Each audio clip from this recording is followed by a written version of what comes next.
Allahumma salli wa sallim ala hadha nabiyil karim Sayyidina Muhammadin wa ala alihi wa sahbihi ajma'in, amma ba'd. Bapak-bapak, ibu-ibu jamaah semua yang dirahmati Allah Subhanahu wa taala. Alhamdulillah, kita bersyukur kepada Allah Subhanahu wa taala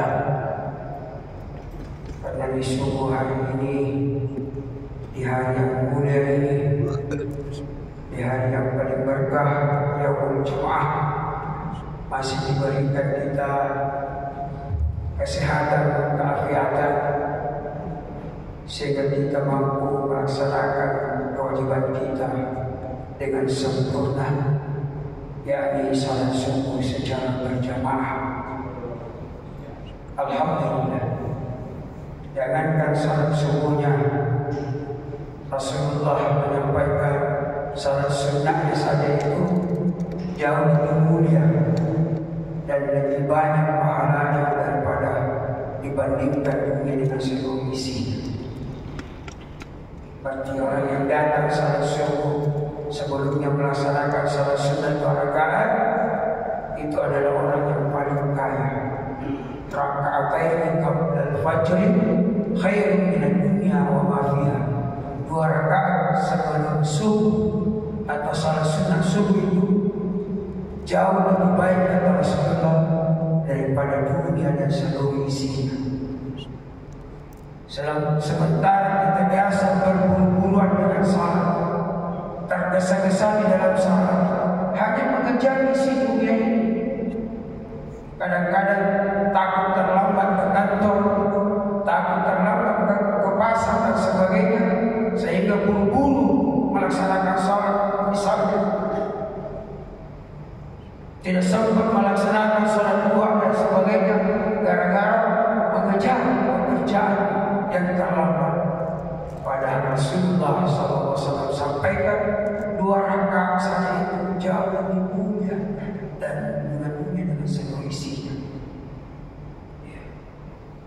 Makanya para sahabat Rasulullah SAW ketika disampaikan oleh sahabat yang lain, Rasulullah memberikan pengajian di Masjid Nabawi. Ada salah satu sahabat yang keluar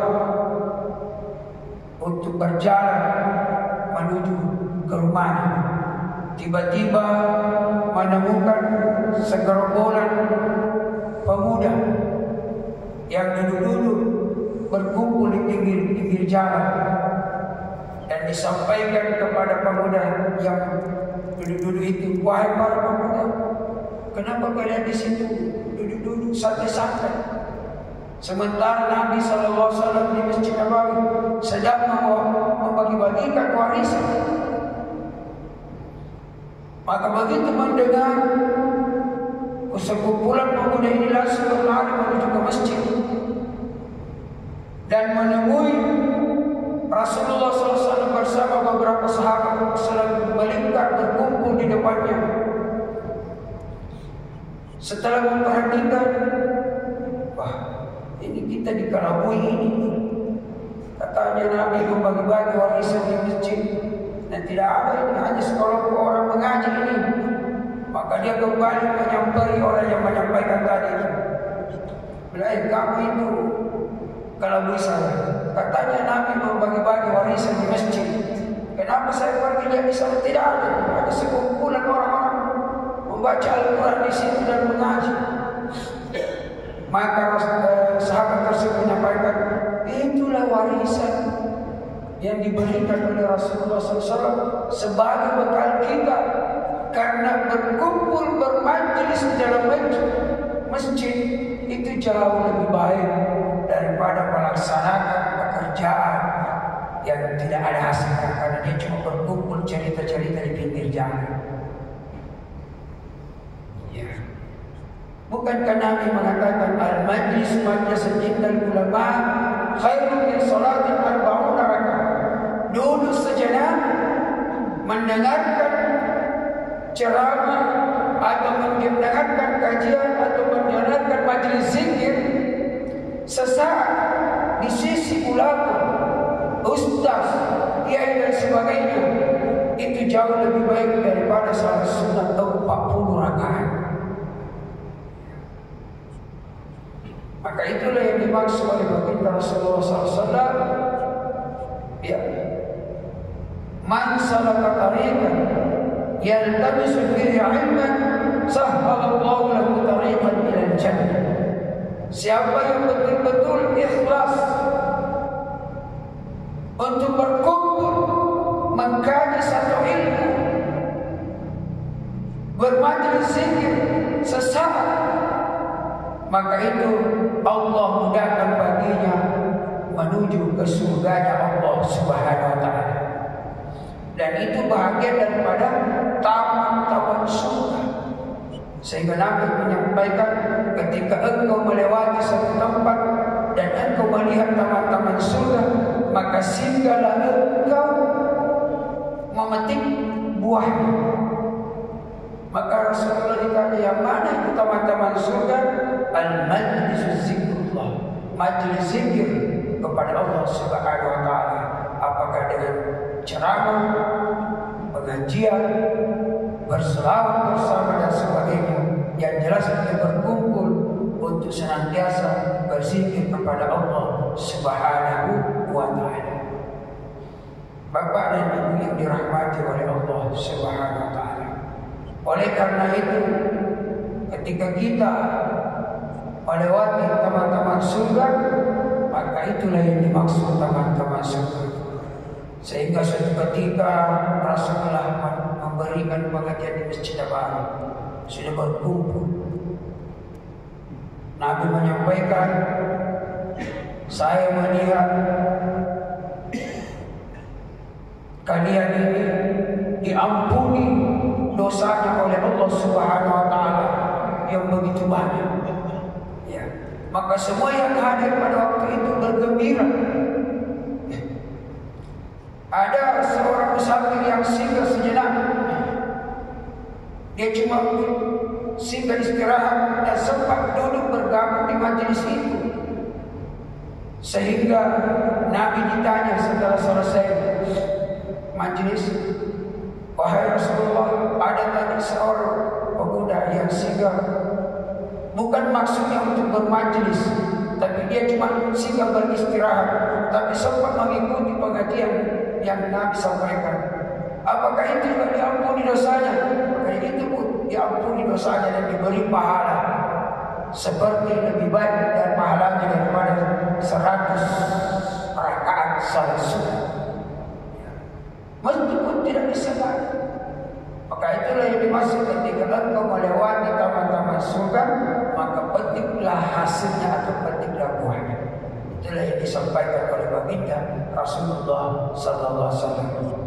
Maka apa sifat-sifat Rasulullah yang kita ikuti, maka itu yang dimaksud menghidupkan sunnah Rasulullah sallallahu alaihi wasallam. Sifat Rasulullah yang paling mendasar keempat. Kalau kita pegang keempat, maka kita betul-betul menjadi umat Rasulullah yang terbaik. Ya. Yang pertama, siddiq, sangat jujur. Kejujurannya Rasulullah tidak diragukan lagi. Jangankan teman, musuh pun mempercayai. Begitu jujurnya Rasulullah, musuhnya sendiri percaya kepadanya terhadap kejujurannya. Karena Nabi SAW tidak pernah mengingkari janji. Siddiq. Yang kedua, tabligh, yaitu transparan, menyampaikan kebenaran kalau itu benar dan menyampaikan kezaliman kalau itu kezaliman. Tidak ada yang disembunyi-sembunyikan. Ya. Kalau itu kebenaran dari Allah Subhanahu wa taala disampaikan dengan betul-betul. Kalau itu kezaliman disampaikan juga. Jadi tanha 'anil fahsya wal munkar. Itu adalah tauhid. Yang ketiga, amanah. Amanah Rasulullah SAW yang dijamin apapun yang dititipkan kepadanya, dia akan menjaga dengan baik. Karena dia orangnya sudah dijadikan oleh Allah SWT sebagai orang yang paling amanah. Tidak pernah sekalipun dalam kehidupan Rasulullah itu berkhianat. Meskipun dengan musuhnya sendiri. Dan yang terakhir, yang keempat adalah Fathah. Rasulullah itu orang yang paling cerdas, sehingga tidak ada masalah yang dihadapi tidak ada penyelesaiannya, karena orangnya paling cerdas. Jadi beda itu pintar dan cerdas. Tidak semua orang yang pintar cerdas, tapi semua orang yang cerdas pasti pintar. Ya, itu. Sehingga Rasulullah SAW dalam kehidupannya senantiasa menyampaikan kepada kita umatnya untuk selalu jujur. Ya bis-sidqi fa inna as-sidqa yahdi ila al-khair wa inna al-khaira yahdi ila al-jannah. Berlaku jujurlah kalian wahai umat, kata Rasulullah, karena sesungguhnya kejujuran membawamu kepada kebaikan, dan sesungguhnya kebaikan membawamu kepada surga. Sebaliknya, ya bil kasb fa innal kasba yahdi ila al-birr wa innal birra yahdi ila an-nar. Dan hati-hati terhadap dusta atau bohong, karena kebohongan itu akan menyeretmu kepada kebatilan atau keburukan, dan keburukan itu akan membawamu ke neraka.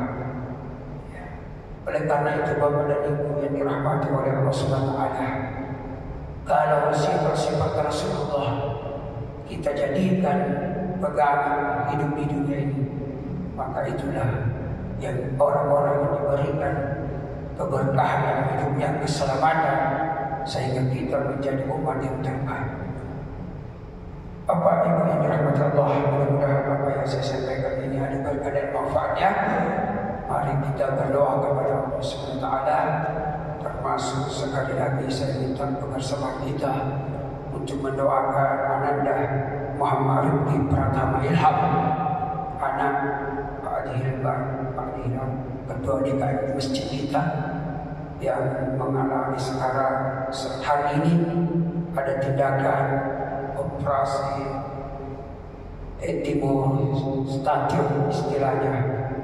Ya, saya juga belum tahu. Yang jelas hari ini kita diminta sama-sama mendoakan semoga Allah Subhanahu wa taala mudahkan segala urusannya, dilancarkan proses, dan senantiasa diberikan kesabaran dan ketabahan, begitu pula keteguhan, sehingga Allah memberikan keberkahan, diangkat segala penyakit dan disembuhkan oleh Allah Subhanahu wa taala. Untuk itu, sebelumnya kita membaca surah Al-Fatihah. Ila hadratin Nabi sallallahu alaihi wasallam. Al-Fatihah. Bismillah. Ar-Rahman. Iyyaka na'budu wa iyyaka nasta'in. Ihdinas siratal ladzina an'amta 'alaihim ghairil maghdubi 'alaihim. Amin ya rabbal alamin. Bismillahirrahmanirrahim. Alhamdulillahi rabbil alamin. Hamdan zakiran, hamdan syakiran, hamdan yuwafi ni'amahu wa yukafi mazidah. Rabbana lakal hamdu kama yanbaghi li jalali wajhikal karim wa li Allahumma salli ala ربنا تقبل منا إنك أنت السميع العليم وتب علينا إنك أنت التواب الرحيم واغفر لنا فإنك أنت الغفور الرحيم واهدنا وبارك لنا ووفقنا لطاعتك أجمعين. اللهم أنت ربنا رب الناس، اللهم أنت الشافي يا شافي اشفي فإنك أنت الشافي، اشفي محمد ببرده فإنك أنت الشافي لا شافع إلا شفاء، شفاء لا يغادر سقما برحمتك يا أرحم الراحمين. اللهم أنزلنا منزلا مباركا وأنت خير المنزلين. ربنا فاغفر لنا ذنوبنا ولإخواننا الذين سبقونا بالإيمان ولا تجعل في قلوبنا غلا للذين آمنوا ربنا إنك رؤوف رحيم.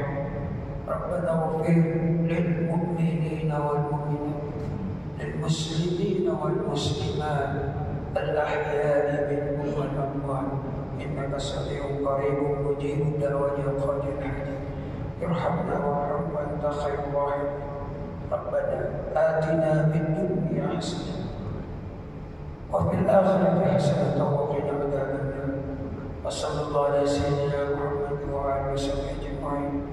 سبحان ربك رب العزة عما يصفون وسلام على المرسلين والحمد لله رب العالمين. الفاتحة.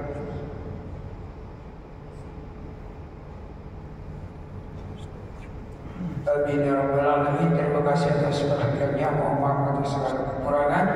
Terima kasih atas doanya.